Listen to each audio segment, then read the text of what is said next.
Hello and welcome to our first naming video. This will cover binary ionic and ternary ionic naming under what's called the IUPAC system, the International Union of Pure and Applied Chemistry System of Naming, which is our standardized way of naming that makes sure that everyone's following the same rules and is on the same page. There are a few common or old school names that we will also cover as well for some things that are still used a little bit more occasionally used traditionally that you might hear somewhere. For the most part, what's important to understand is when you hear IUPAC, it's just asking you to name things the way that we did in class. So binary ionic compounds have two elements in them. They are considered ionic because of the type of bond. They bond by transferring electrons between one metal atom and a nonmetal atom. Binary ionic compounds bond because of a desire for the nonmetal to gain electrons to have 8 valence electrons and a metal to give them away to have 8 valence electrons. We're not really too worried about bonding itself right now, but that's the background between how these compounds form. So we're going to start with a nice easy one that you're already familiar with, which is table salt or sodium chloride. Now, we already know the formula for this is 1Na and 1Cl, but we're going to talk a little bit about why. So what you do is you say, okay, table salt has sodium, which is Na, which has a +1 charge. So I'm finding my +1 charge from right up here in the periodic table, and Cl, which has a -1 charge. We will be using, for this part of naming, always the very first charge. We're then going to do something called crisscrossing those numbers. So crisscrossing those numbers means you take just the numbers themselves, not their charges, and you bring them down, like this.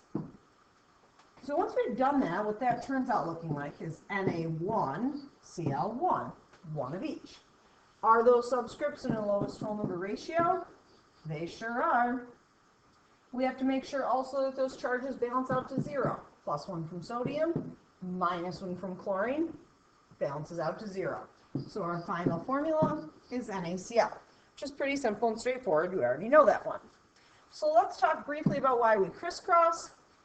This is not just a fun 90s rap duo that wore their pants backwards. Crisscrossing is helpful to us. So if we want to look at balancing out charges, which we'll do a little bit in the lab as well, we run into a situation where if we have something like strontium, strontium is trying to actually give away 2 valence electrons and to get a +2 charge. So if we put only 1 fluorine with strontium, one of these electrons will go to this guy, but we still won't have enough places to put both of those electrons.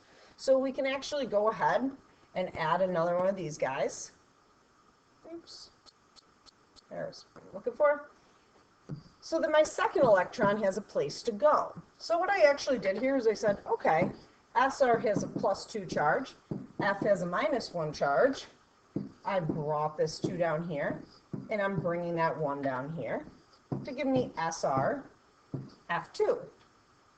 If I wanted to look at sodium and oxygen, sodium has a +1 charge and oxygen a -2. Oxygen wants to gain 2 electrons. So if I just give this guy 1 electron right here, I don't have enough electrons to fulfill what oxygen wants.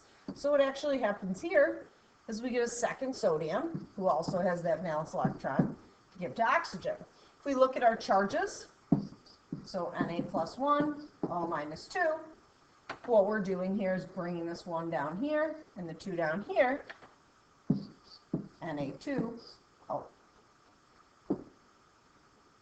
So if we want to look at calcium and bromine, we're going to go ahead and look up calcium, which has a +2 charge in the periodic table. Bromine's first charge is -1. We're bringing this 2 down here, bringing this 1 down here. So when we crisscross them, we get CaBr2. So we can go ahead and not even write that little 1 by calcium. Is this a lowest whole number ratio? It's a 1-to-2 ratio, so absolutely yes. We have 1 + 2 for calcium, 2 -1 Brs, so those do balance out to 0. So CaBr2 is our formula. So you can pause the video for just a moment and try each of these on your own, and then I'll show you the answers.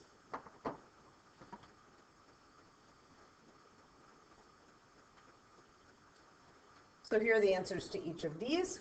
What we had to do with magnesium sulfide that's kind of important to realize is Mg plus 2 and S minus 2. When we bring each of these 2's down, they actually cancel. So you don't want to leave it as Mg2S2. Those cancel down to just simply MgS. And the rest of these were fairly straightforward. The naming aspect of these is very, very easy. So if I have Na2O, I don't have to worry about really indicating anything about the subscripts. So I name each element. Na is sodium, O is oxygen. And then in the second element, I drop the ending, and I'm going to change it to ide. So this will become sodium oxide. So you can pause the video for a moment and try each of these. Getting used to how much you drop before, usually it's just the last syllable. Oxygen is just kind of a little bit different, but most of them you just drop that last syllable, change to ide. So often you'll actually see these in there, written out as names, and then you'll write the formulas for them this way. So go ahead and give these a try. Pause the video for a moment.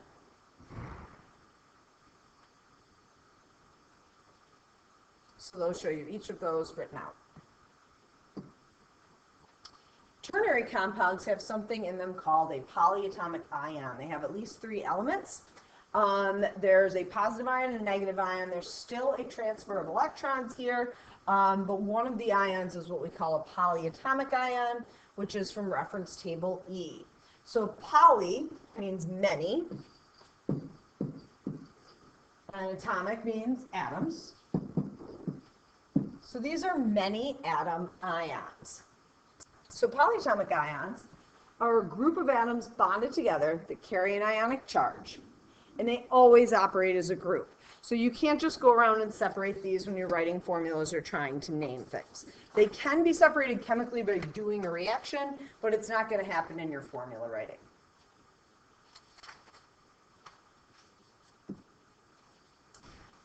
So some things to notice here, we've got the names for the polyatomic ions, we've got their charges, and we've got their formulas. A few things to note, some of these are really similar, so notice like sulfate and sulfite are different. Same with nitrate and nitrite. So use this table really cautiously. And this is kind of just a little visual depiction. These are actually operating as a group with the charge. So a nitrate ion, for an example, has gained 1 electron somewhere. Where? We don't care, okay? The ammonium ion has lost 1 electron somewhere in its group. We're not so much worried about where.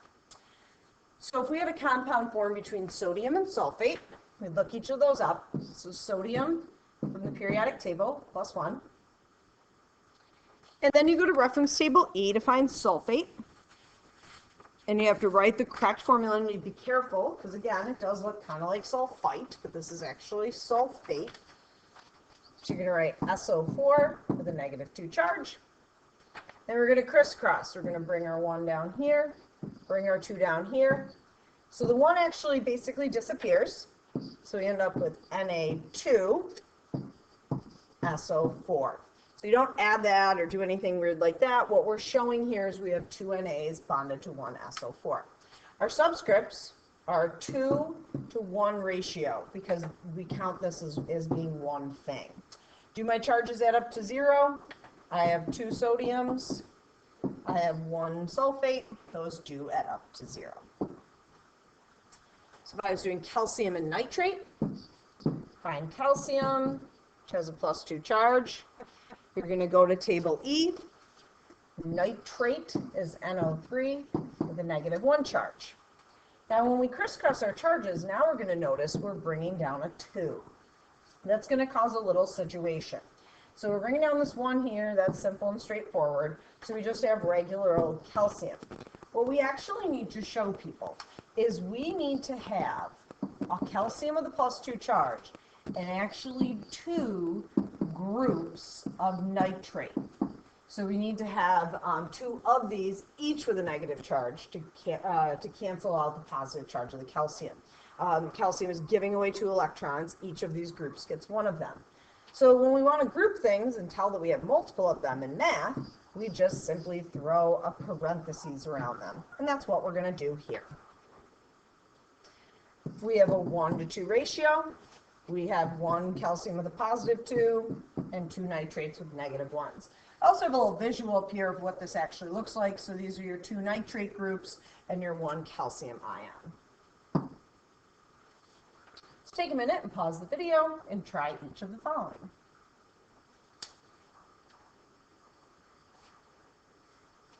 So magnesium and carbonate, those actually reduce, so you just have a 1-to-1 ratio there. Sorry that rubidium got a little bit messed up. This is a very commonly forgotten parentheses. It is important. This is not this. The 2 is only talking to the H, and we need 2 of that entire group. So that is a necessary parentheses. Writing the names for these is actually very easy. You go first and identify which of these are your polyatomic ion. So if you look at table E, you'll notice you don't see K anywhere on there, but you do see Cn. So we're going to write each one in the order that it's listed. So potassium is written first. Cn is cyanide. And that's it. You're done. You actually don't change the ending of anything from table E. Now, the only thing you have to be cautious of is that when we have ammonium, which is this first ion right here, then you are going to have an ending change here because bromine comes from the periodic table. So never change anything from table E, but we do change endings from the periodic table. So this would actually be ammonium, and then instead of bromine, we would do what we did before, which is to call this bromide. So you can pause the video for a moment and try each of these.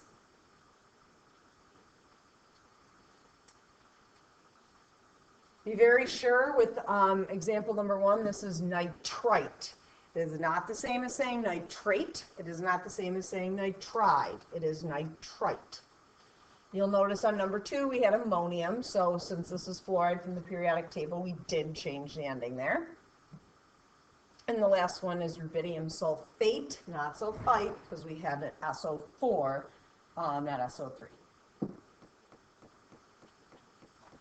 So when you're going to write these from a name, this is kind of like what we did in step 1. You say, okay, we've got magnesium, +2 charge, nitrate, -1 charge. We go ahead and crisscross these. Because we're bringing down a 2 right here, I'm bringing down this 1 right here. This is going to be magnesium. And then nitrate goes in parentheses, so you can put that 2 there. We've got 1 magnesium, 2 nitrates. Magnesium has a +2 charge, and each nitrate is -1. So pause the video for a moment and try each of these.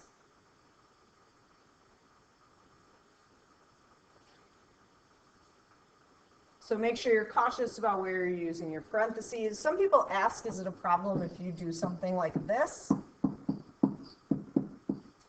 That's not a problem at all. It's not really convention, but at this point, if you're over parenthesizing, it's really not the end of the world. So I'd rather you have that extra parentheses than not have one that you need. We're going to stop here for today. We'll be practicing these in class tomorrow.